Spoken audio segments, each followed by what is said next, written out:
Hey everyone, I'm Halise, a digital storyteller and filmmaker, allegedly. And I'm Christopher Halisifer. He's delirious, y'all, officially. And this is the StumbleWell podcast, a couple that you know, talking about relationships, life, and other such things. Roll the music.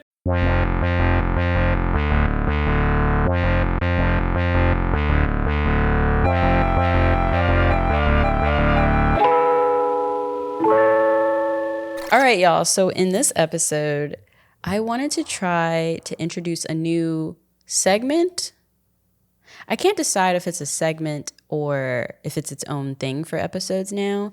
But the point of the story being, I want to introduce a Dear StumbleWell. If y'all want to ask our advice, keeping in mind that we are just people that are on the internet. Trying to help, that's for sure. Definitely not trying to incite things. Why you're looking at me? No, I was waiting for you to chime in. No, I wasn't. That wasn't a judgy look. That was an agree with me, please. Oh yeah. I am not a licensed professional. Yeah. Only as a nurse, and I cannot do psychological things, evals. Yeah, sure. And I just tell stories on the internet. Like, that's my job. So keeping in mind that if you are asking us things, those are the two people you're asking: a nurse/writer and a filmmaker, allegedly. So do not send in medical questions. I cannot answer. Yeah, we're just straight to the trash. Or your response is just going to be call 911. Like, that's going to be your response. Wow, I'm sorry you're feeling that way. You should contact a doctor. You're right. But anyway, send us emails with questions. But that aside, send us emails. Yeah, that aside, send us emails with questions. In the subject line, put Dear StumbleWell and then whatever else you want to put, and then send it to hello@stumblewell.com. It'll always be anonymous. We won't use your name or anything like that. We will just read what you wrote, and then we will answer your questions. And with that being said, this is the first one. Okay. So the other day I was on Instagram, and one of y'all messaged me on Instagram, and y'all just let it rip. Y'all told me all sorts of stuff about how you're in a will they, won't they situation. Buckle up, buttercups. We're answering our first ever Dear StumbleWell. Hit me. Hi, Halise. I hope you are doing well. Heart emoji. I want to paint you a word picture of these messages. I've been thinking about reaching out to you for a long while. This summer, I started an internship where I met my version of Mr. Halise. I deeply appreciate how you and Mr. Halise speak to each other very respectfully and gently. That being said, I'm now a part-time worker at this company, and a lot has happened. I'm not sure if you've ever seen a Korean drama, but this summer and fall has been exactly like one. For me personally, the last big interaction I had with my man was the last straw. I am a repair tech for electronic devices, and I accidentally stabbed myself with a screwdriver. And he helped me clean myself up. He even cleaned up the blood on the floor like it was no big deal. He has been kind and gentle to me time after time. And when I saw him cleaning up the floor, I knew I was doomed. I'm more than like this guy. I started to avoid him, parentheses, been a little over a week, except today. But there are differences. This is like a gap. Imagine a gap from saying all that. Paragraph break. Yeah, paragraph break. But there are differences. Next paragraph break. Y'all need to, I told y'all buckle up. He's a dragon. No. Yes. There are a lot of differences. For one, I'm an Asian Muslim. He's a random white guy.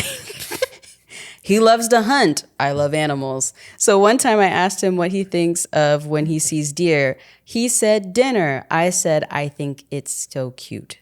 And he drinks alcohol a lot with his friends. Today when we had our, that was paragraph break. Today when we had our I can already tell that this is going to be hard. Sorry. Go ahead. Today when we had our 15-minute break, parentheses, whole company has to take it at the same time twice a day.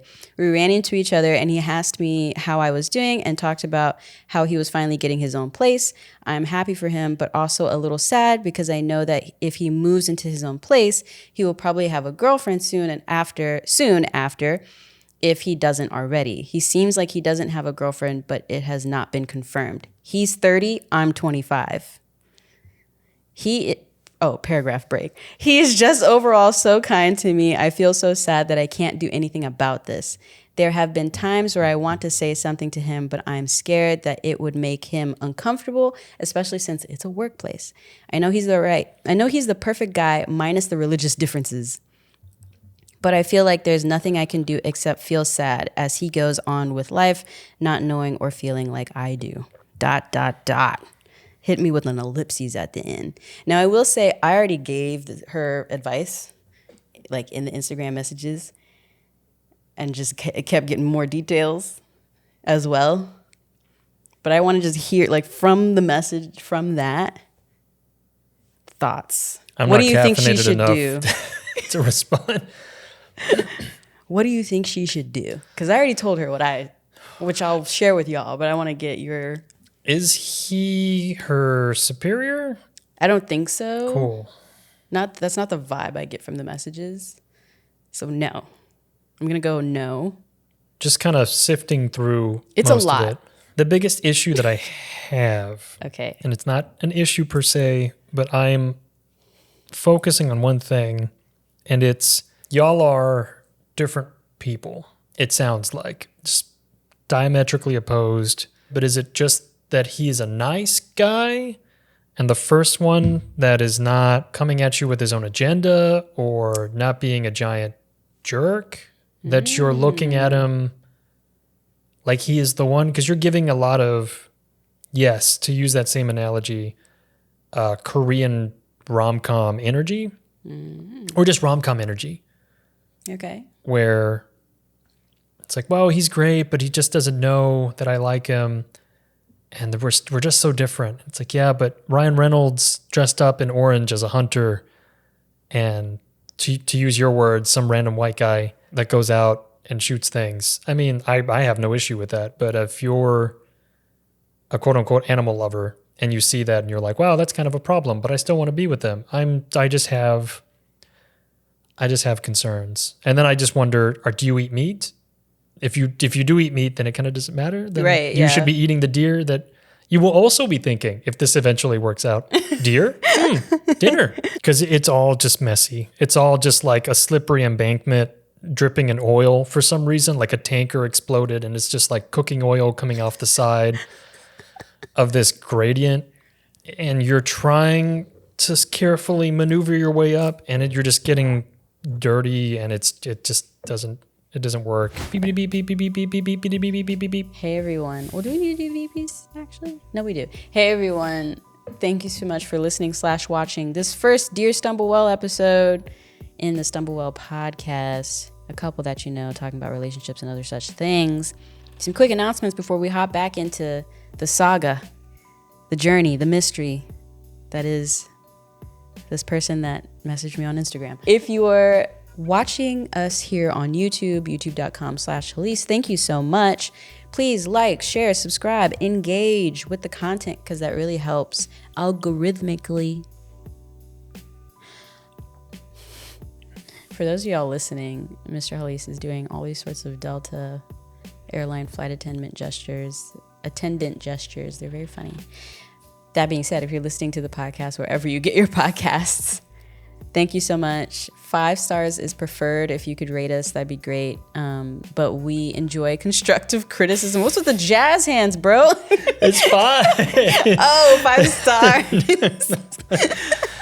I'm tired. I know, we're almost done. You got this. Take me home. We are home. We're fine. We got this. 5 stars is preferred. But we love constructive criticism, so feel free to not give us 5 stars, but you have to give us constructive criticism in the process of doing that. And I mean constructive, not mean feedback, constructive feedback. Don't call me an effeminate man and not feel it in your gut. Right. And then finally, if you want to take things a step further, consider joining the Patreon, patreon.com/Halise. There you get early access to these episodes, exclusive content, merch, so much more. It's a good time. This tea is great. I'm like awake. Anyway, back to the episode.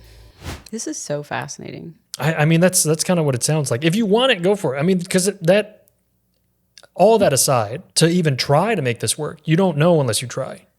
That's what I said. Back. But it's hard because if it's assuming just straight off the bat, if it's just like, oh no, I don't see you that way, or oh, I have a girlfriend, or no, yeah, let's do something, and then he doesn't have a girlfriend or something. You're that guy, but then also it's like, oh, we were going to discover that you were going to be that guy anyway. Mm-hmm. And then let's say it doesn't work out, and then you have to like see them again, and it's going to be awkward. All those are the things that you're going to have to just come to terms with. I mean, for me, it was more. Wait, anything else? Those are all the coherent thoughts at this time. Because, like, so here's my struggle. The first paragraph, and I'm just going based off of how she organized this, right? I have found my Mr. Hollis, right? Yes. And so I'm like, okay, what's the problem? If you found him. Right. Why is there an issue? And then it's like, but we have differences. And I'm like, yeah, me and Mr. Hollis have differences. We are not the same person. I still don't understand what the problem is. And then it's just like a lot of paragraphs explaining the differences. It's like, okay, that's only a problem if you have decided it's a problem. So you haven't talked to this person enough to tell them how you feel or even give any hints of how you feel. So now you're just like all your apprehension is not actually based on anything. It's just apprehension about all the things that can potentially go wrong with the relationship, which is fine. There are people that think that way. Like for me, and I had told her this, I do not inherently think that way.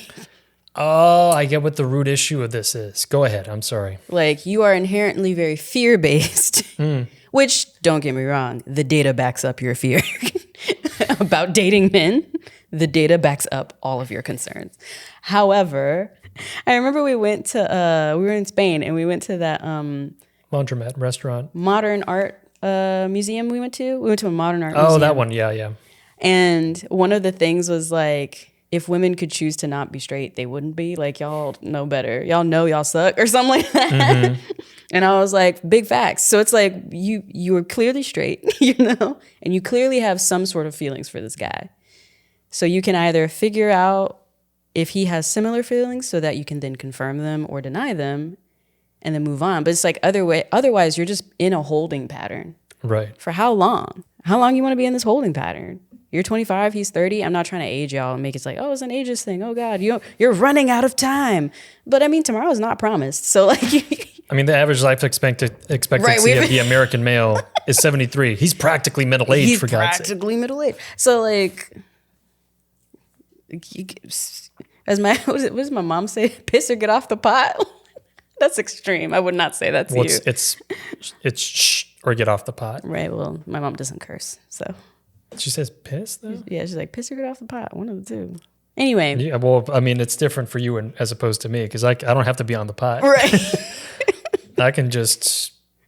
You can just... Fancy man, just twirling it about. But did she ask this, and this is why I had that exclamation earlier. Okay. Did she ask this because we are diametrically opposed?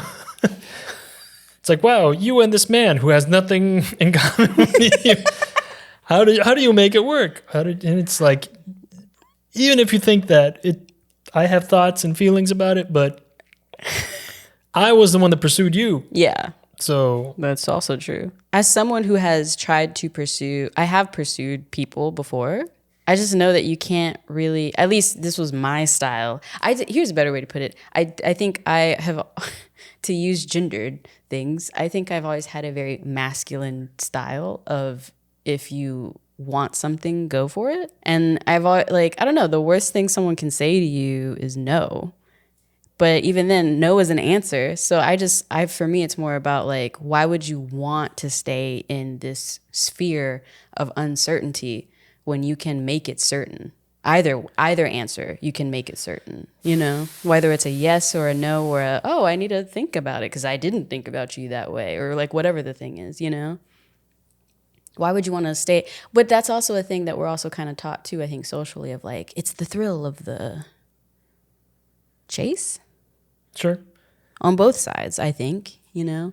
And to a degree, women are taught that you're supposed to be chaste. And so it's like, well, he's not chasing me. So it's like, He might also just not want to come off as creepy. I think there's also a undermining of some of the potential red flags. Culturally, now we're moving into an issue because you don't like most of those things and are of that ethnic makeup. I can already, like we're already building up a schema of this person. Like we're already building up a personality of this person, and we know this person. They watch. See, I'm trying to give him a benefit of the doubt. I'm trying to give homeboy the benefit of the doubt. Well, but go ahead. But I mean, he's whatever. Like you can still be of this prototype of this type, and still be open minded. That's a thing. That's a thing in America. That's a very real thing. Politicians would have you think otherwise, but it's a thing. Yeah. But he drinks. Yes. And you're Muslim, which do not drink. This particular Muslim does not drink. Most, I can't say most. Yeah. But there is a practice in the Muslim faith, I'm assuming, that you don't partake in the poison, which is a poison. What if he doesn't choose to give up alcohol over you? But so I'm already like, well, that's kind of extreme. Give up alcohol over you. Like, well, no. whoa. So I'm sorry. Give up alcohol for you. So it's a poor use of language. But well, even then, it's still like, so what if I stop drinking? I'm not telling you to stop drinking. I just don't. Right. But you still have to be around it. Sure. And so he's going to be, inebriated at times, to whatever degree. Yeah. And that's still, I think, frowned upon. And then if you bring him to family functions, again, we're delving a little too deep, but then it's like, is he ever accepted? I don't know. That's neither here nor there, but there's a lot of things that you won't know until you at least make the effort. Yeah. But then on top of that, you need to kind of figure out, okay, well, if it does work out, are you okay with the next couple steps? Because you're going to have to inevitably make that uncomfortable conversation and bring up the alcohol and bring up the other things that may be an issue. Yeah. I think my struggle with her, talking further with her as well, was that I was like, you've already, in the way we were having the conversation, I was like, you've already had the whole relationship in your head. Like you've already played it out and you've made it into this huge, crazy thing when you haven't even figured out if this guy likes you back yet or not. And so in my mind, I was like, you're skipping really far ahead when you actually haven't even you haven't laid the first domino. So what domino is this, first of all? So you've laid out this extreme that is negative. I'm pushing back at you with a potential, you could say, extreme that's positive. And there's also what will probably actually happen, which is something in between the two. Right. Something in between the two in the regards of like, maybe y'all go on a couple dates and you realize that he eats weird and that like makes you feel weird. And then that's it. Like it could be. You both meet. It's romantic. The lights dim. Sure. Or like you both sit down and it's fine. The lights start dimming. Like they're trying to build this atmosphere. There's candles. There's like soft music playing in the background. Yeah. There's like this weird sort of Italian style like vineyard thing growing on lattice painted on the wall. And you're like, yeah, this is great. Yeah. And then they both bring you something to share and you're about to dig in and you look on the other side of the table and he is taken to his feet, planted them like a triangle, like an ostrich, trying to drink water, and is pecking at them slowly. Is this to your satisfaction? And then he continues to peck furiously. Yeah, it's giving Schrodinger's cat for sure. Like you don't know, you have no idea where this will go. And the reality is it'll probably land somewhere in the gray between incredibly amazing and incredibly terribly. And so your feelings haven't gone away because we're still actively having a conversation in the Instagram as of filming this. Your feelings haven't gone away. I haven't told you yet. She purposely bought, so like, she mentioned like he's moving into his own place, right? And he likes hunting squirrels apparently. So she bought him some squirrel mugs, but she's like, I don't know if I should give them to him or not. And it's like all these things and like a lot going on. And I'm just like, girl, you got to just do something. Like just play it out. Just play this scenario out so you can at least move on if it doesn't. Because in my mind, something else I was struggling with was like, this is taking up a lot of your brain space. My big thing is that I think there's a lot of weighing, right? There's always a cost benefit analysis that you do with most decisions, but here it's if it gets awkward, if it doesn't work out, and you're both still working at the same place. Yeah. Are you okay with that? Are you okay with it getting awkward? That, actually, and that might be a better way to put it, where it's like, once again, you've run the scenario of like how great it can be, how worse it could be, somewhere in between is where it'll probably land. But then it's like on the worst side of things, are you cool with, to your point, it not working out and maybe it getting really weird and you have to tell HR about him or like something like that. You know what I'm saying? Like now, so you're to your point. No, that unfortunately, wow, you took it a little bit more extreme, and you have to as a woman. Yeah, I went there. Yep. And so then it's like, okay, are you okay with that? Like, are you okay with telling HR about him because it got weird and he got weird? It was like, oh. And by weird, I mean you don't feel like safe. He's been acting erratically. All the things that women have to think about when putting themselves out there in this way. Then run that scenario. Like if you are going to fixate, run that scenario in your mind. Right. And what do you do in that scenario? Because safety. And that's the pessimist in me, but I also just like to be prepared. Sure. Because you can't always just expect the good. You have to know in the bad. And if you're not okay with it, you have to also keep in mind the bad. Yeah. And if you're not okay with it, then maybe don't act on it. There's a level of infatuation building up here, and I feel like it's also interesting because I've also been there, because you're just like you mentioned this earlier, like you're building this up so much that it's almost like you would prefer not to act on it, because you enjoy this fantasy that you built up, because it is mirroring these Korean rom-coms or these Korean mangas or whatever. Like it's giving all of this, and it's unrequited, but it only takes that one moment, and then he reciprocates, and wow, and it's amazing. But she ain't even giving him the moment to reciprocate. That's my thing. I know that's your thing, but I think that's more. But yes, I see what you're saying. Maybe she doesn't even want to, because it's gonna puncture a hole in it, and then reality is gonna suck more than what the fantasy was. Yeah. And reality always sucks more than the fantasy, but if that's what she wants, then, will they, won't they, all the way to, All the way to won't they?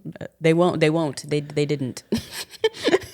At the same time, I get that it's hard to put yourself out there. Gender aside, it's hard to put yourself out there. Because I would also say, just give them the squirrel things. That's cute.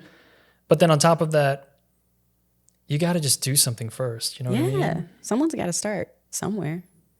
I think the thing that was hard for me was like I genuinely didn't realize you were approaching me in that way, because I had so many male friends. Which was fine up until the point where I was like, no, and so I want you to know you had to, that I am pursuing you. He truly had to tell me point blank.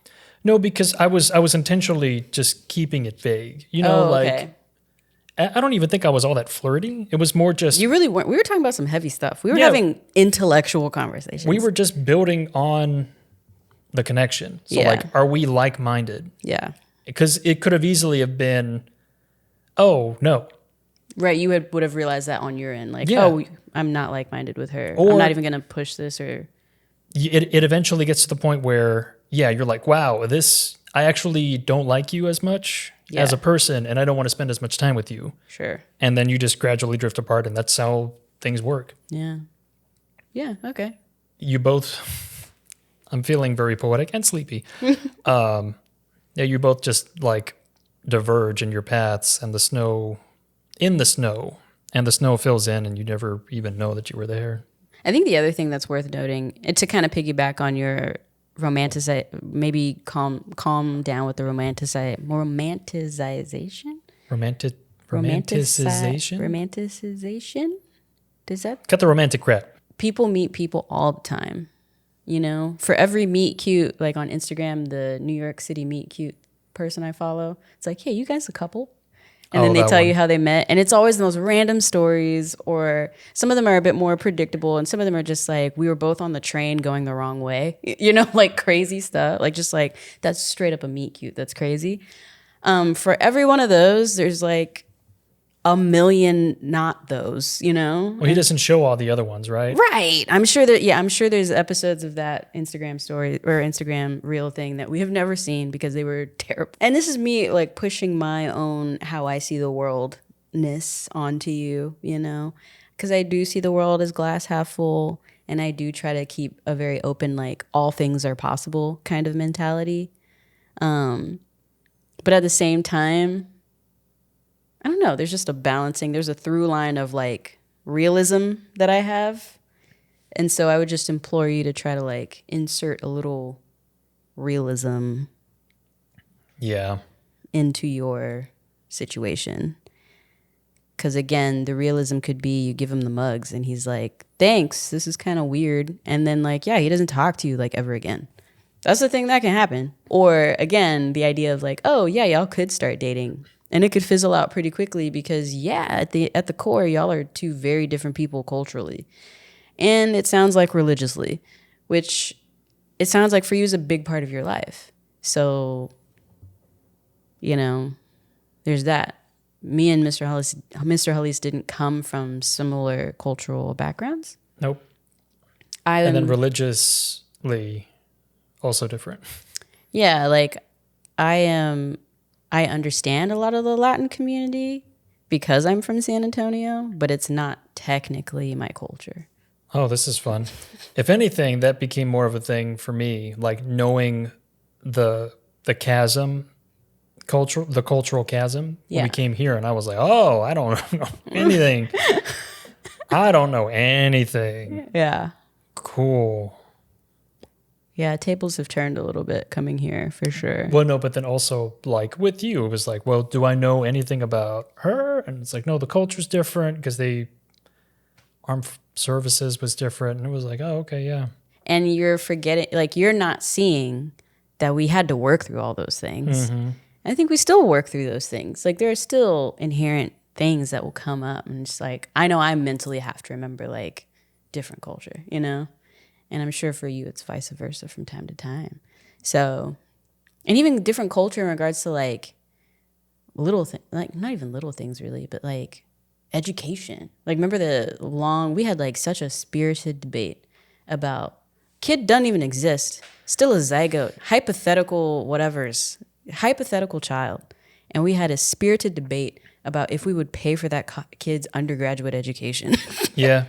Because that was a cultural difference between us. And I've already flip-flopped since then. I guess we would pay for the stupid thing. I don't know. But it was like, remember how like epic that conversation was? Yeah.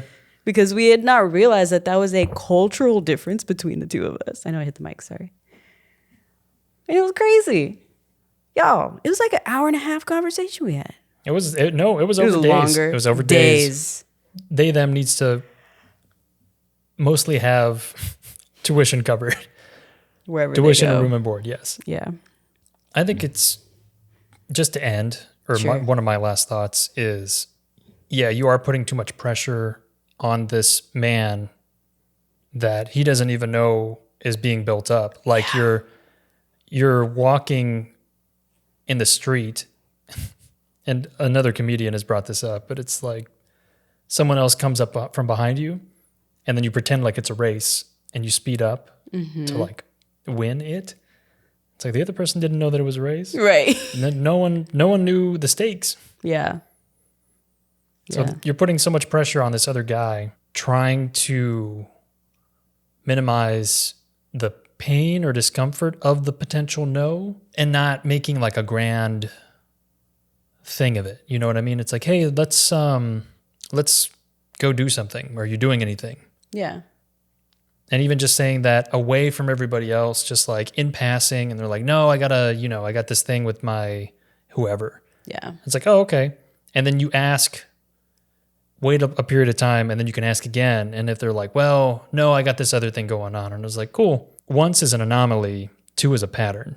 So then it's like, okay, now you've already asked, and then he's avoiding it or not wanting to answer. Oh, I wouldn't even go that route. Well, you can just start playing with that. Okay. Because then it's like, is he avoiding you? Is he not avoiding you? Are you gonna be nonchalant like that? Are you gonna be upfront and just be like, hey, I think we should go out. What do you want to do? Or I was going to say more like, hey, do you want to go do this thing with me? And then if you're like, oh, I'm busy, I can't go, blah, blah, blah. Oh, okay, when are you free? Like, that's the next. Right, sure. See, I'm trying to like get to the answer that but that's you being more tactful and concrete and practical. Because I can't work on, but yes. No, you're right.